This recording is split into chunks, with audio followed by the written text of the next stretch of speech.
విషయాలు, పాప క్షమాపణ గురించినటువంటి విషయాలు బోధిస్తూ వచ్చారు. ఆయన సువార్త ప్రారంభించింది అదే కాబట్టి మేము కూడా రాజ్య సువార్తను ప్రకటించడానికి మేము ముందుకి వస్తా ఉన్నాం. చిన్న ప్రార్థన చేసుకొని ఈ యొక్క క్లుప్త వాక్య దానాన్ని మనము ప్రారంభించుకుందాం. మా భార్య స్వాతి, మేము మీకు సుపరిచితులమే, అయినా కానీ మొదటిసారి ప్రారంభిస్తున్నాం కాబట్టి కొంత ఇంట్రడక్షన్ అనేటువంటిది ఇస్తా ఉన్నాం. ఇది మా చర్చి కల్వరి ప్రార్థనా మందిరం. నేను దీనికి పాస్టర్గా ఉంటా ఉన్నాను. మీ అందరూ కూడా వచ్చే దారిలో ఆ చర్చి మీకు కనిపిస్తూ ఉంటుంది. మరి ఒకవేళ మీరు ఎప్పుడు ఏ చర్చికి వెళ్లకుండా ఇంట్లోనే ఖాళీగా ఉంటే దయచేసి మా చర్చికి రావచ్చని మిమ్మల్ని ఆహ్వానిస్తా ఉన్నాం. నేను ఎంఎస్సి ఇన్ఫోటెక్ చదివాను. 2007 నుంచి 2015 వరకు జాబ్ చేశాను. నాకు 2010లో వివాహం అయింది.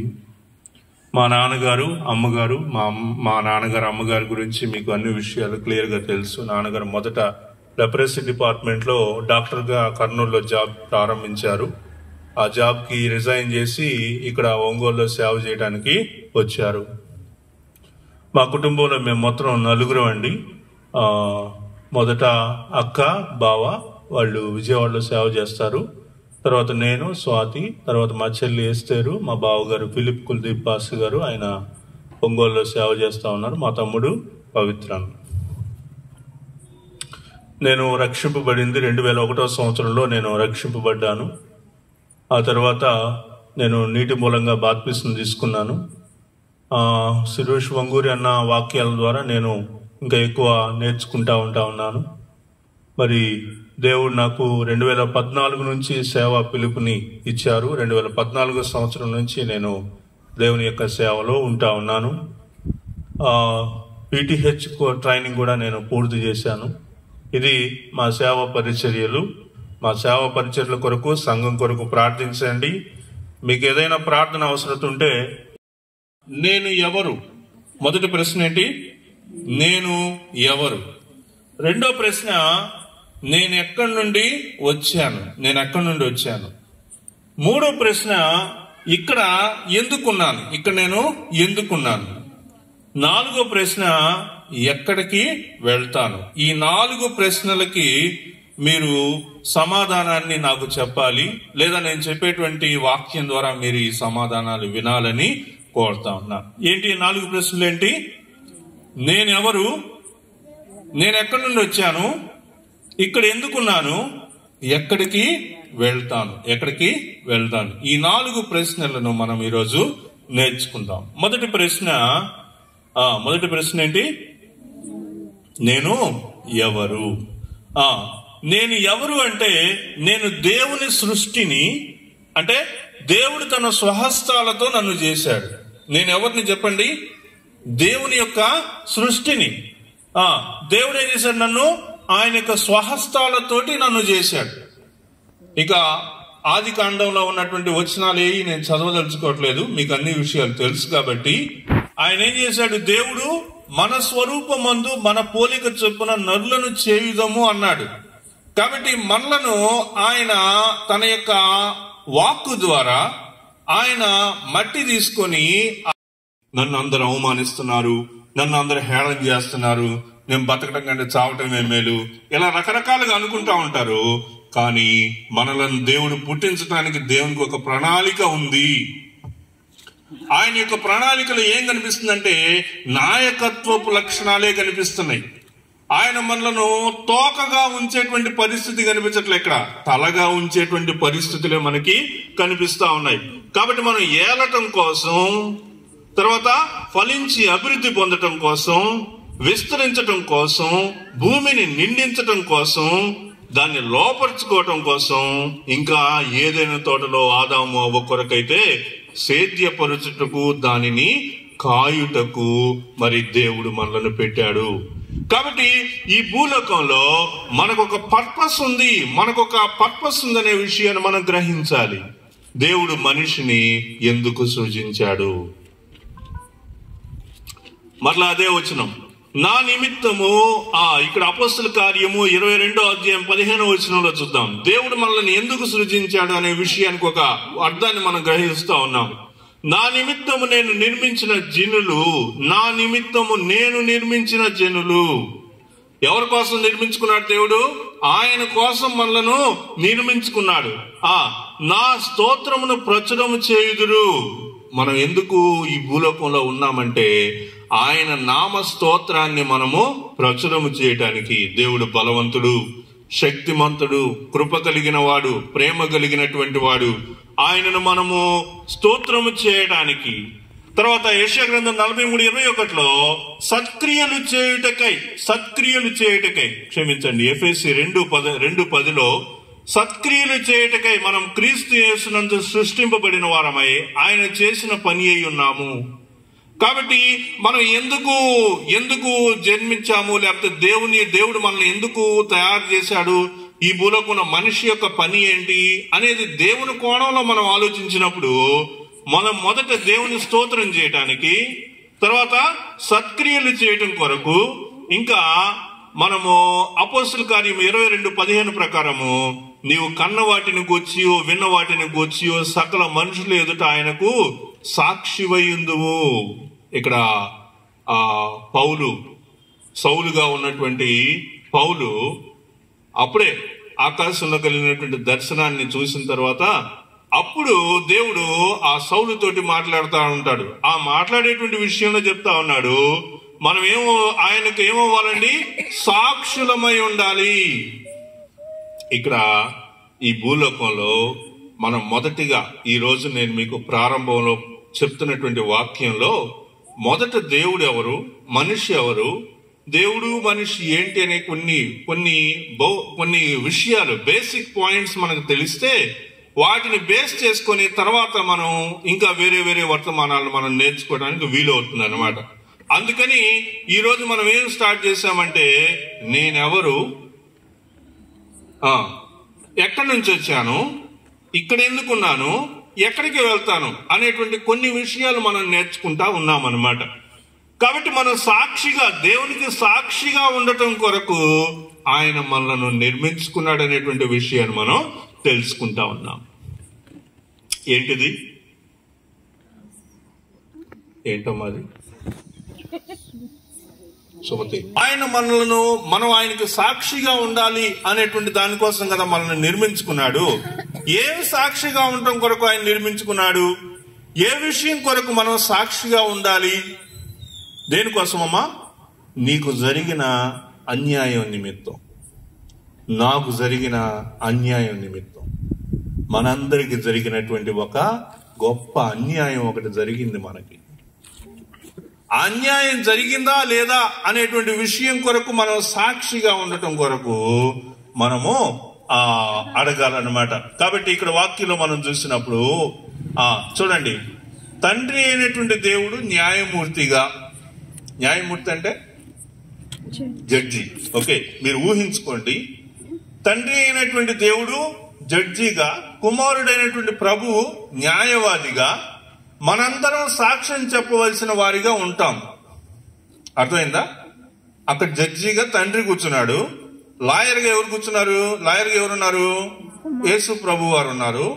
ఒకవైపు బాక్స్ లో ఎవరున్నారంటే నేనున్నాను. ఇంకొక బాక్స్ లో ఎవరున్నారు చెప్పండి?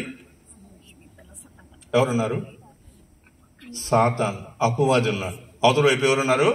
అపవాది ఉన్నారు. ఇప్పుడు యేసు ప్రభు వారు నన్ను అడుగుతున్నారు. ఏమని అడుగుతున్నారు? అతను నీకు చేసిన అన్యాయం ఏంటి అని నన్ను అడుగుతున్నారు. యేసు ప్రభు వారు ఏమడుగుతున్నారు? అవతల బాక్స్ లో ఉన్నటువంటి అపవాది ఏం అన్యాయం చేశాడు నీకు అని అడుగుతున్నాడు అనమాట. సో అతను ఏం అన్యాయం చేశాడు అనే విషయాన్ని నేను చెప్పాలన్నమాట. చూడండి, నాకు జరిగిన అన్యాయం ఏంటి, నాకెవరు అన్యాయం చేశారు? ఎవరు చేశారండి? ఇదనమాట చేసింది. దీని పేరు ఏం పేరు? సర్పం. నిజానికి మనం వాక్యం చదివిన ఖచ్చితంగా వాక్య ప్రకారంగా, హీబ్రూ బైబిల్ ప్రకారంగా మనం చదివితే దేవుడు ఈ సర్పాన్ని శపించక ముందు దానికి కాళ్ళు ఉన్నాయి. తెలుసా? దానికి కాళ్ళు ఉన్నాయి. సర్పాన్ని శపించిన తరువాత దానికి కాళ్ళు పోయి నార్మల్ గా అయిపోయింది అనమాట. కాబట్టి ఇది సర్పం. ఈ సర్పాల గురించినటువంటి విషయాలు మన బైబిల్లో లేవు, కానీ బుక్ ఆఫ్ ఈనోక్ అనేటువంటి ఒక హనోకు గ్రంథం అని ఒకటి ఉంది. మన బైబిల్లో లేదు అది. హనోకు గ్రంథం, హనోకు దేవునితో నడిచాను అది అని వాక్యం చూసారా? ఆ హనోకు ఒక గ్రంథం రాశాడు, అది మన బైబిల్లో లేదు. ఆ హనోకు గ్రంథంలో ఇవన్నీ ఉన్నాయి అన్నమాట. ఇవన్నీ ఉన్నాయి. హనోకు దేవునితో నడిచాడు, దేవుడు పిలిస్తే దేవుడు ఇంకా లేకపోయాడని చెప్పేసి మనం చూస్తున్నాం కదా. ఆ విషయాలన్నీ ఆయన గ్రంథంలో రాశాడనమాట. సరే, ఈ సర్పం అనేటువంటిది మనకేం చేసిందంటే అన్యాయం చేసింది. సర్పం అనేటువంటిది మనకేం చేసిందమ్మా? అన్యాయం చేసింది. ఐగుప్తీయుల యొక్క కిరీటం మీద సర్పం ఉంటుంది. ఈ ప్రపంచ దేశంలో ఉండేటువంటి చాలా దేశాల్లో దేవతగా పూజింపబడేటువంటి దాంట్లో సర్పం కనిపిస్తా ఉంది. దేవతగా పూజింపబడేటువంటి దాంట్లో ఏం కనిపిస్తుంది? సర్పం అనేటువంటిది మనకి కనిపిస్తా ఉంది అనమాట. కాబట్టి ఇక్కడ మనం చూసినప్పుడు నాకెవరు అన్యాయం చేశారు అంటే, నాకెవరు అన్యాయం చేశారు? సర్పం అన్యాయం చేసింది. ఆ విషయాన్ని నేను కోర్టులో ఉండి, అవతల సర్పం ఉంది, యువతలు నేనున్నాను. ఆ సర్పం నాకు చేసినటువంటి అన్యాయాన్ని నేనేం చేస్తున్నానంటే జడ్జికి చెప్తున్నా. లాయర్ అడుగుతున్నాడు, నీకు చేసినటువంటి అన్యాయం ఏంటి అని అడుగుతున్నాడు. కాబట్టి ఆ విషయాన్ని మనం తెలుసుకోబోతా ఉన్నాం. సర్పం వలన మనకు సంభవించినటువంటి అన్యాయం ఏంటో మనం చూద్దాం. సర్పము తన యుక్తిని చూపింది. యుక్తి అంటే ఏంటి? యుక్తి అంటే ఏంటి? అట్లు ఆదికాండంలో ఏముంది? సర్పము యుక్తి గలదై ఉండెను అని ఉంది. ఏంటా యుక్తి అనేటువంటిది ఆలోచిస్తూ వస్తే 2 కొరింథీ 11:3 ఏముందంటే, సర్పము తన కుయుక్తి చేత హవ్వను మోసపరిచెను. కాబట్టి అక్కడ రాయబడినటువంటి యుక్తి నిజానికి మంచి యుక్తి కాదు, కుయుక్తి. కాబట్టి సర్పము ద్వారా మనకు సంభవించినటువంటి అన్యాయంలో మొదటి అన్యాయం ఏంటంటే కుయుక్తి ద్వారా మనలను మోసపరిచింది. దేని ద్వారా? కుయుక్తి ద్వారా.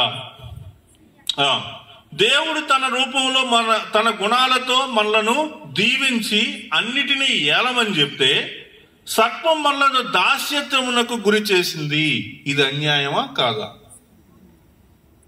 దేవుడేం చెప్పాడు?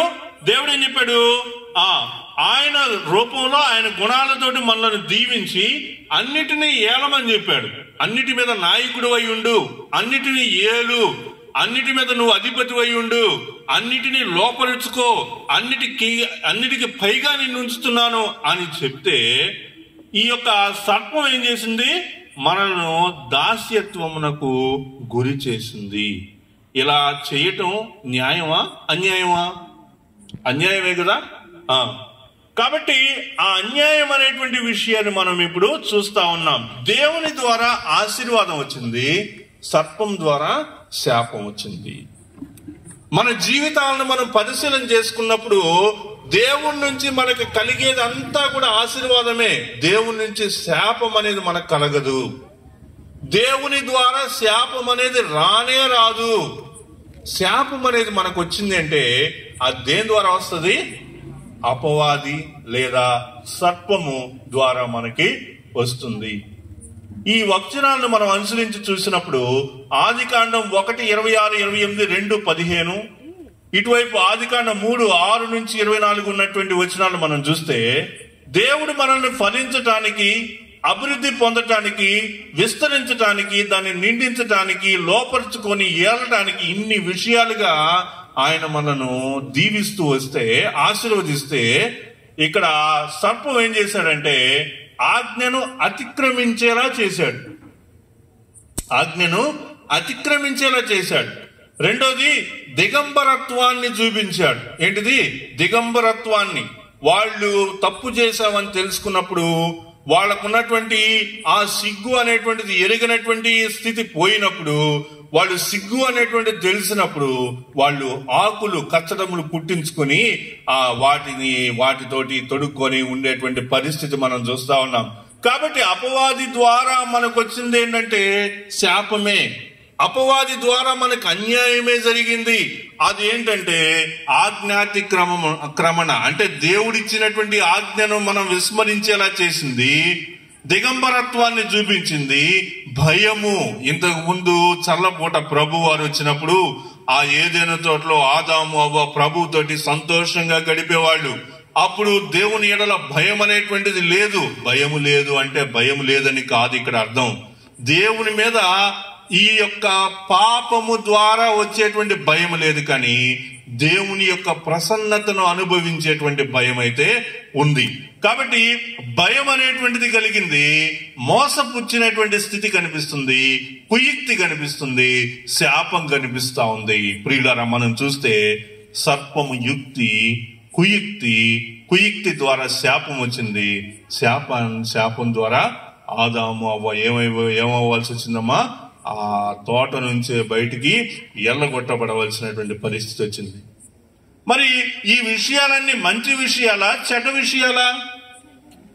మనం ఈ భూలోకంలో చూసినటువంటి విషయాల్లో ఆజ్ఞాతిక్రమణ, దిగంబరత్వము, భయము, మోసపుచ్చుట, కుయుక్తి, శాపం, ఇలాంటి విషయాలన్నింటినీ మనం ఆలోచించినప్పుడు అవి మంచి విషయాలా, చెడ్డ విషయాలా అని ఆలోచిస్తే అవి మంచి విషయాలుగా అనిపించట్లేదు.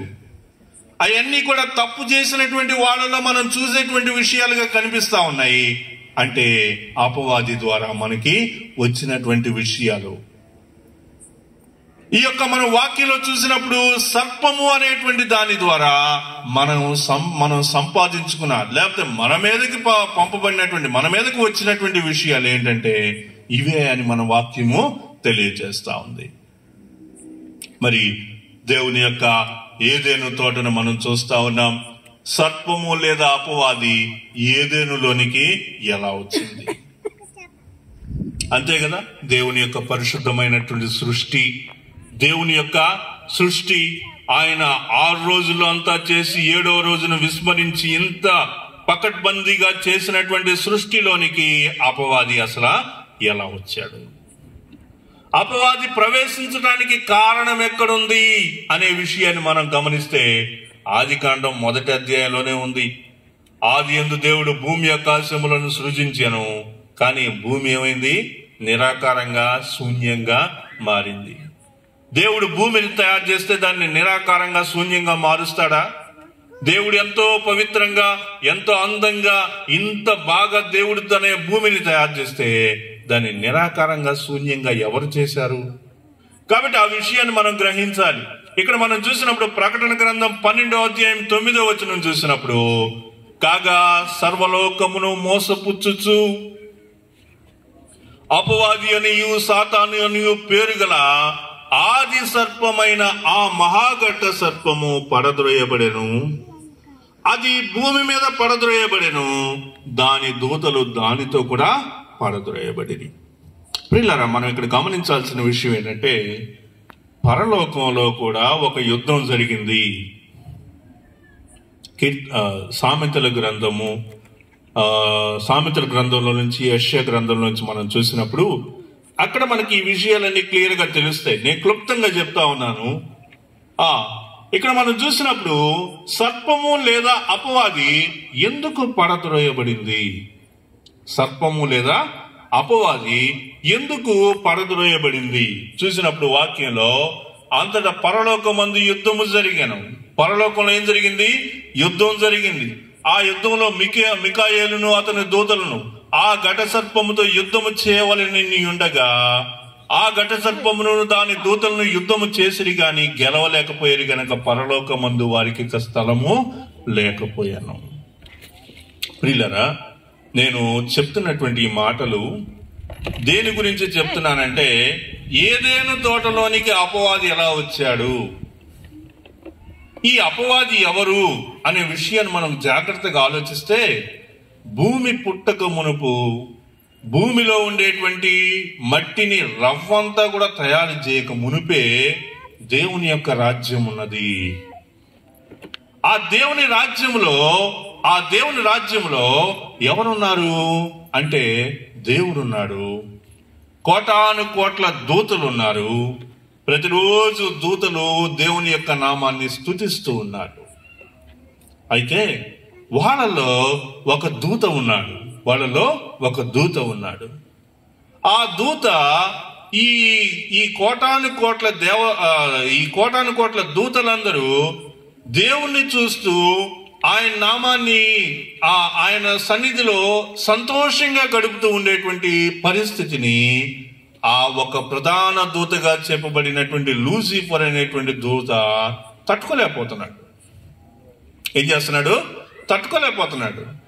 ఏంటి, వీళ్ళందరూ వచ్చి ప్రభువుని ఇలా ఆరాధిస్తున్నారు, నేను కూడా అంతగానే గొప్పవాడిని కదా, నేను కూడా ఆ సభాపర్వతం మీద నిలబడే అంతటోనే కదా, మరి వీళ్ళందరూ నన్ను స్తుతించకుండా ప్రభువుని స్తుతిస్తున్నారేంటి అని చిన్నగా ఆ దూత ఏం చేశాడంటే, ప్రధాన దూత అందరినీ తన వైపు మార్చుకుంటా వచ్చాడు. మార్చుకుంటా వచ్చి 1,00,00,000 మంది ఉన్నారనుకోండి, 3 వంతుల మందిని తన వైపు మార్చుకొని దేవునికి వ్యతిరేకంగా మాట్లాడుతున్నాడు. ఎక్కడ? పరలోకంలో. పరలోకం అంటే ఏంటి? పరిశుద్ధ పట్టణంలో మరి పాపం ఉండకూడదు కదా, పాపం ఉండడానికి అవకాశం లేదు కదా. కాబట్టి దేవుడు ఏం చేశాడంటే ఎన్నోసార్లు గద్దించాడంట, ఎన్నోసార్లు చెప్పాడంట, నీ రూపాన్ని చూసుకొని, నీ అందాన్ని చూసుకొని, నీ యొక్క సొగసును చూసుకొని నువ్వు ఉబ్బితబ్బిబ్బవుతున్నావు, ఇది ఇక్కడ కాదు, ఇది పరిశుద్ధమైనటువంటి ప్రదేశం అని హెచ్చరికలు జారీ చేశాడంట. అయినా దూత వినలేదంట.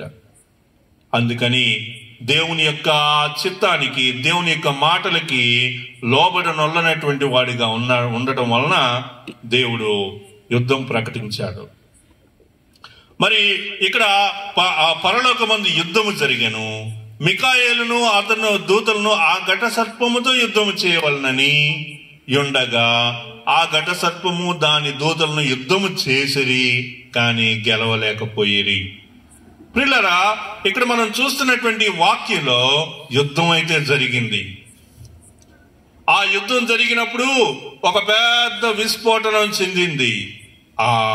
దాని నుంచి అక్కడి నుంచి దేవుడు త్రోసివేసినప్పుడు ఆ లూసిఫర్ అనేటువంటి దూత తనతోటి ఉన్నటువంటి 3 కోట్ల మంది దూతలు ఈ భూమి మీద పడిపోయారు.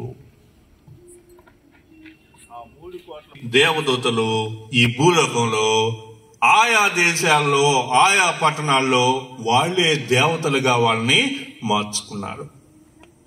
వాళ్ళలో కొద్దిగా పేరుగాంచినటువంటి దూతలు పేరుగాంచిన దేవుళ్ళుగా మనకి ఇప్పుడు కనిపిస్తా ఉన్నారు. ప్రియులారా, ఇవన్నీ నేను మీకు ఎందుకు చెప్తున్నానంటే, యేసు ప్రభు వారు ఒక్కడే ఒక మార్గం, ఈ మిగతా ఉన్నటువంటి వాళ్ళందరూ కూడా వాళ్ళందరూ ఒకటే ఒక మార్గం. వాళ్ళందరూ యేసు ప్రభువుని ఒప్పుకుంటారు కానీ నమ్మరు.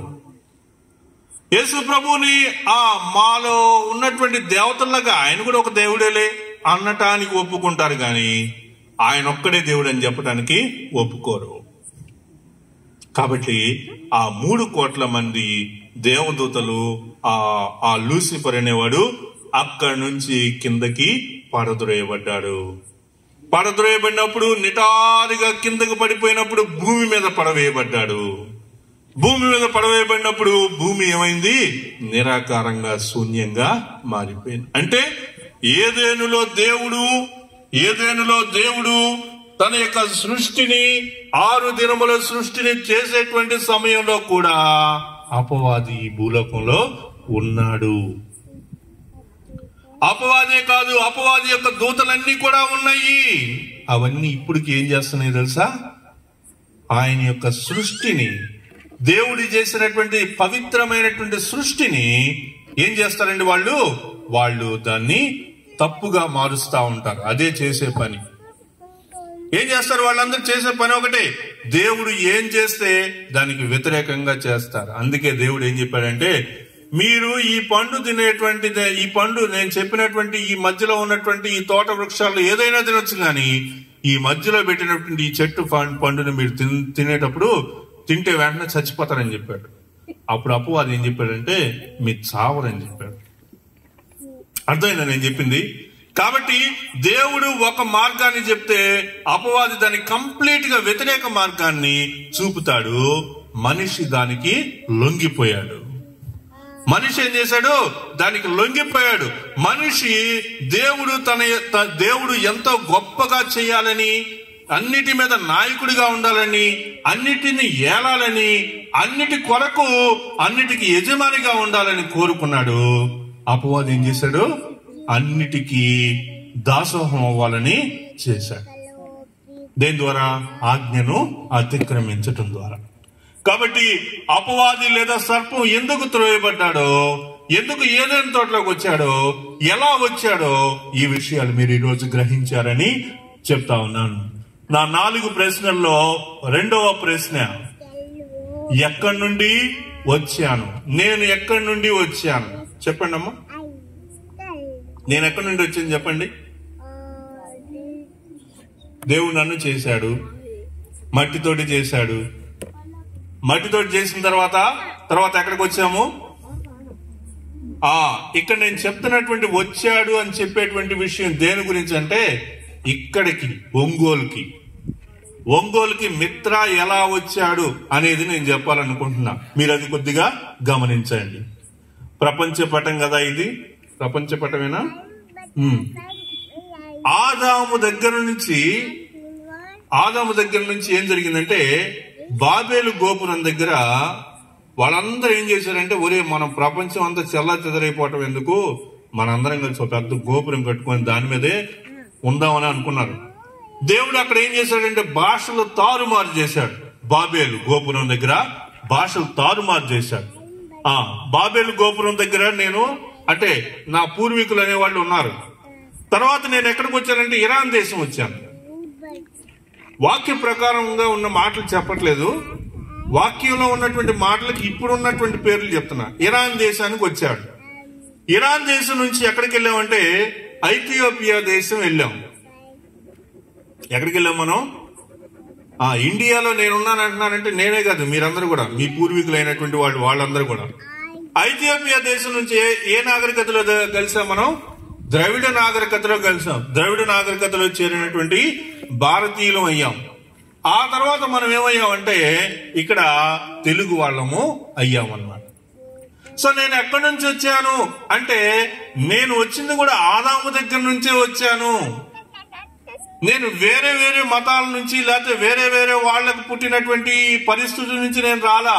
నేనైనా నువ్వైనా మన యొక్క పూర్వీకులైనటువంటి వాళ్ళు ఎవరు అని ఎత్తుక్కుంటా వెనక్కి వెళ్ళాం అనుకోండి, ఎక్కడి దాకా వెళ్తామంటే ఆదాము దగ్గరికి వెళ్ళిపోతాం. ప్రియులారా, మనం ఈ విషయాన్ని గుర్తుపెట్టుకోవాలన్నమాట. ఈ విషయాన్ని గుర్తుపెట్టుకోవాలి. ఖచ్చితంగా నువ్వు ఎలా చెప్పగలుగుతావు?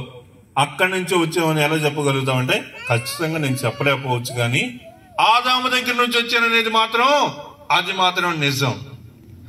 బాబేలు గోపురం దగ్గర దాకా వచ్చామనేది మాత్రం నిజం.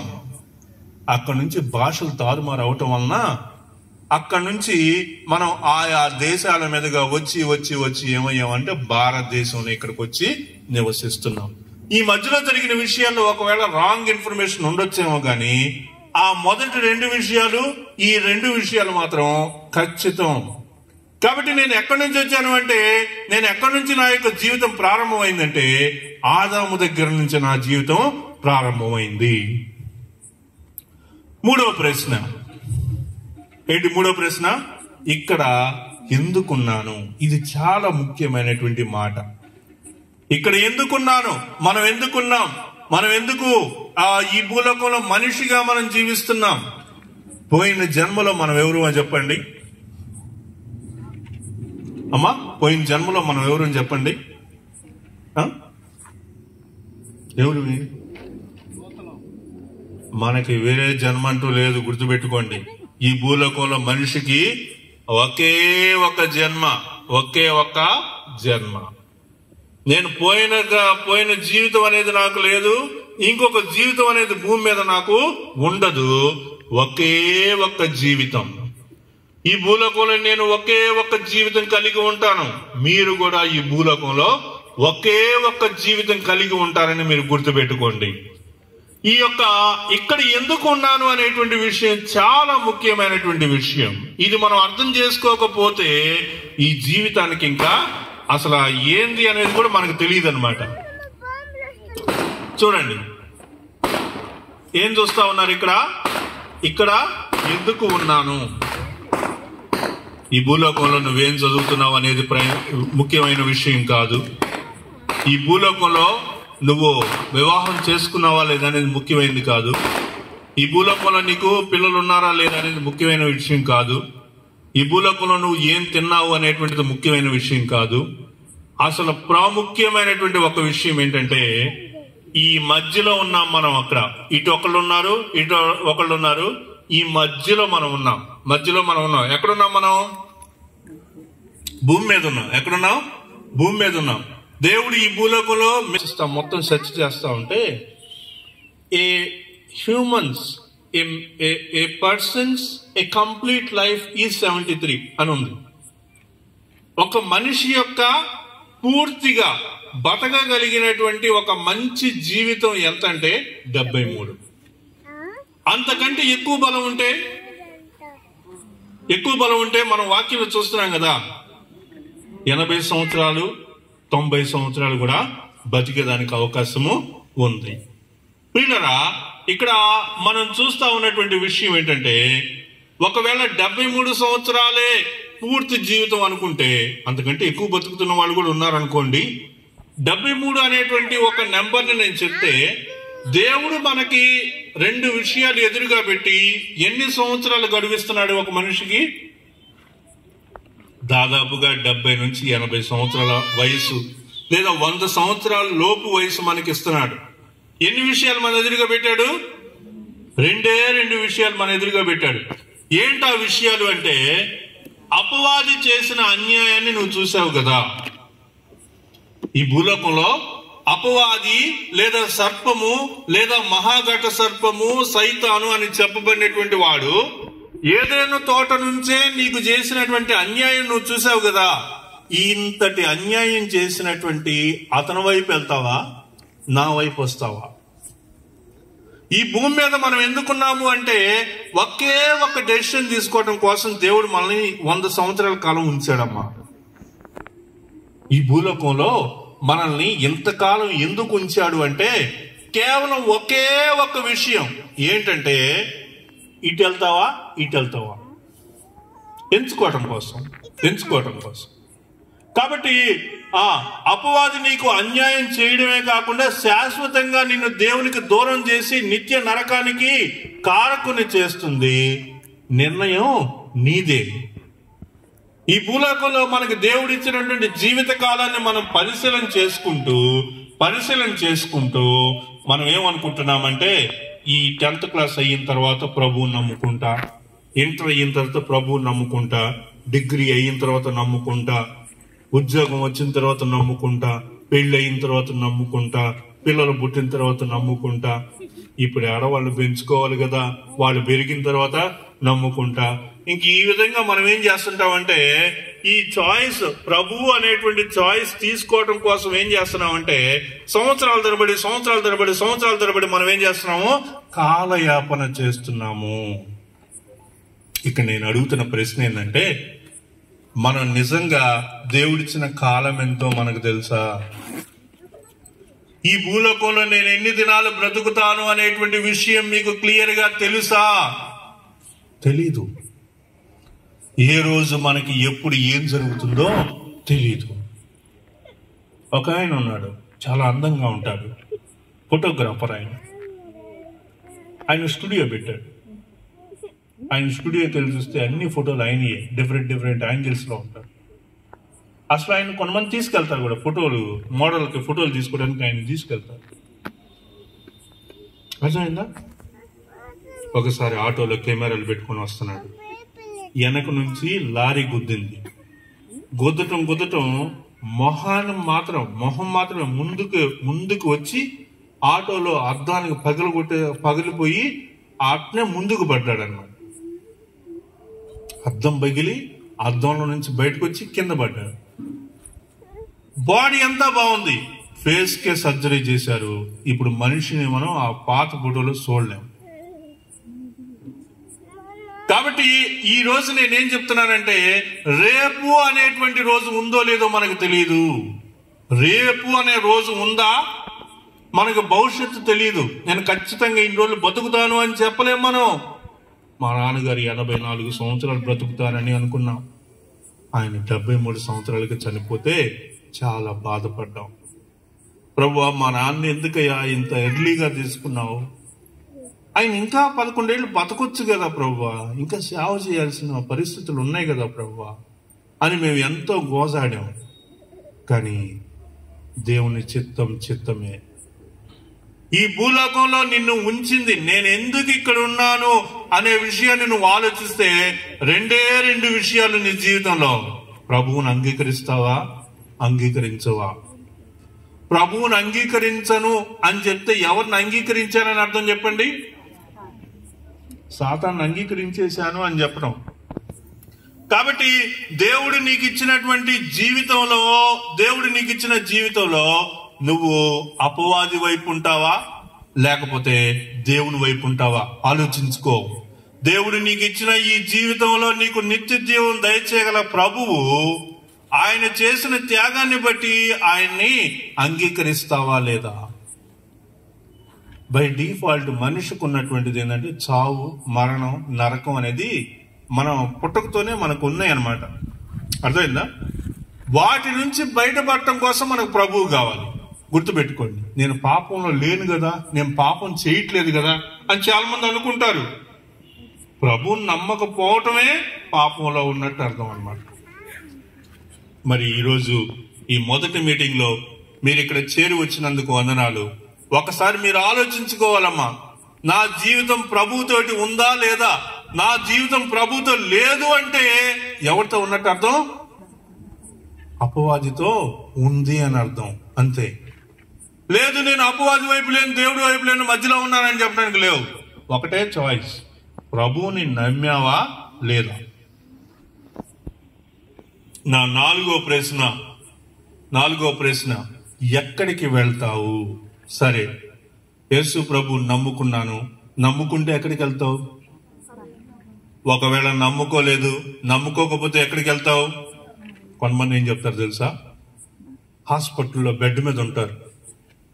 అన్న ప్రార్థన చేసొద్దాం రా అన్న అంటారు.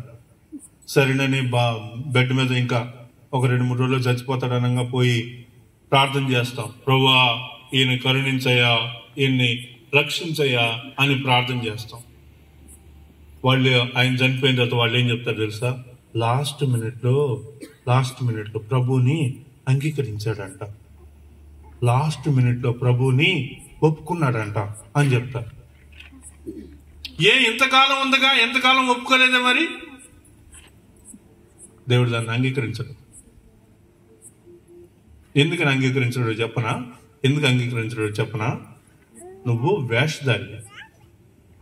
ఎవరు నువ్వు వేషం చేసావు. నీ జీవితం వేషధారి జీవితం అయిపోయింది. దేవుడు అంటే నీకు లెక్క లేకపోగా లాస్ట్ మినిట్ లో నేను ఒప్పుకున్నానంటే నీకోసం తయారుగా తలుపు తీసుంటాడు అనుకుంటున్నావా? దేవుడు నీకు ఇచ్చిన జీవితం ఎంత? దేవుడు నీకు ఇచ్చిన జీవితంలో నువ్వు ప్రభువుని అంగీకరించకుండా, ఆయన మాటలు వినకుండా, చర్చికి వెళ్లకుండా, ప్రార్థన చేయకుండా, ప్రభువుని నమ్ముకోకుండా, ఏమీ చేయకుండా లాస్ట్ మినిట్ లో నేను ప్రభువుని నమ్ముకున్నాను అనగానే ప్రభువు అమ్మో బాబోయ్ నమ్మేశాడా అని అనుకుంటాడు అనుకున్నారా? దేవుడికి అన్ని తెలుసు. నీ హృదయం తెలుసు, నీ తలంపులు తెలుసు, నీ ఆలోచన తెలుసు, నీ చేసేటువంటి జీవితం మొత్తం ఆయనకి తెలుసు. దేవుణ్ణి మనం వెక్కిరించలేం, మనుషుల్ని వెక్కిరించవచ్చు. ఇక్కడే ప్రార్థన జరుగుతున్నాయి, ఇక్కడికి రాని వాళ్ళు ఎవరైనా ఉన్నారనుకోండి, వాళ్ళని మనం అడిగితే ఎందుకు రాలేదంటే చాలా విషయాలు చెప్తారు. మా నాన్న దాన్ని ఏమనేవాడు తెలుసా? ఏమంటాడమ్మా? పిల్లికి జ్వరం వచ్చే మాటలు చెప్పాకండి అంటే, పిల్లికి జ్వరం వస్తే అట్టుంటుందో నేను చూడలేదు. మరి ఎప్పుడు మొహం అట్ట పెడతారు కావాలా, ఏం బాగోలేదని అట్ట అంటారేమో. మరి మొత్తానికి ఆ మాట అనేవాడు ఎక్కువ. దేవుని మనం వెక్కిరించలేము. మనం మనుషులం, ఆయన దేవుడు, మనం మనుషులం. నేను చేశానని లాస్ట్ మినిట్ లో చెప్తే వినడు. పిల్లరా, గుర్తుపెట్టుకోండి. ఎక్కడికి వెళ్తున్నావు? ఇదిగోండి వీళ్ళందరూ వెళ్తున్నారు, గమనించారా? దూతలు ఉన్నారు పైన, వీళ్ళందరూ ఏదో వేరే ఈ డ్రెస్ ఏదో వేరుగా ఉంది, వెళ్తా ఉన్నారు. యాక్చువల్గా ఇది ఒక ఆర్టిస్టిక్ బొమ్మ, భలే రాసి భలే చేశారు. ప్రకటన గ్రంథం 14:13 ఇలా రాయబడి ఉంది, అంతటా అప్పటి నుండి ప్రభువునందు మృతులు ధన్యులని వ్రాయమని పరలోకము నుండి ఒక స్వరము చెప్పగా వింటిని. నిజమే, వారు తమ ప్రయాసములు మాని విశ్రాంతి పొందుదురు, వారి క్రియలు వారి వెంట పోవునని ఆత్మ చెప్పుచున్నాడు. లాస్ట్ మినిట్ లో ప్రభువుని అంగీకరించాడని నువ్వు సంతోషపడవచ్చు, కానీ దేవుడికి ఏముంది? క్రియలు. జీవితం మొత్తం మీద నువ్వు చేసిన పనులన్నిటికీ ఒక ట్రాక్ రికార్డ్ ఉంటుంది ప్రభు దగ్గర. గ్రంథాలు విప్పబడేను అని ఉంటది. కాబట్టి ఒక గ్రంథం కాదు, మనం చేసిన పనులన్నీ రాయబడినటువంటి ఒక పెద్ద గ్రంథం ఉంటది. అది తీసినప్పుడు నేను చేసిన పనులన్నీ గుర్తొస్తాయి. ఏం చేసావు, ఈ రోజు ఏం చేసావు, నీకు ఈ రోజు పలానా ఆయన పత్రిక ఇచ్చాడు, చదివావా, చదవలేదు, నల్లి పక్కన బారేసావు, తర్వాత రోజు టీవీ పెట్టావు, వాకింగ్ కనిపించింది, వెంటనే ఛానల్ మార్చావు, తర్వాత ఇదిగో ఇటు చేసావు, ఇటు చేసావు. నీకు ఇన్ని వందల వేల సార్లు సువార్త వినిపించింది, కానీ నువ్వు వినలేదు. కాబట్టి ఏం చేయాలి? నీ క్రియలు చాలా ముఖ్యమమ్మా మన జీవితానికి. మనకి క్రియలు, అందుకే మనం దేవుడు మనల్ని ఎందుకు నియమించాడు, ఎందుకు మనల్ని శరీరంగా, ఎందుకు మనల్ని పుట్టించాడు అంటే సత్క్రియలు చేయటానికని మనం ముందుగానే తెలుసుకున్నాం. కాబట్టి క్రియలు చాలా ఇంపార్టెంట్. నేను విశ్వాసిని, నేను నా గురించి చెప్తున్నాను. మామూలుగా మనం ప్రభువు నమ్ముకొని బాప్తిసం తీసుకున్న కాడి నుంచి అప్పటి నుంచి ఇప్పుడు వరకు మనం ఏం చేయాలో తెలుసా? సత్క్రియలు చేయాలి.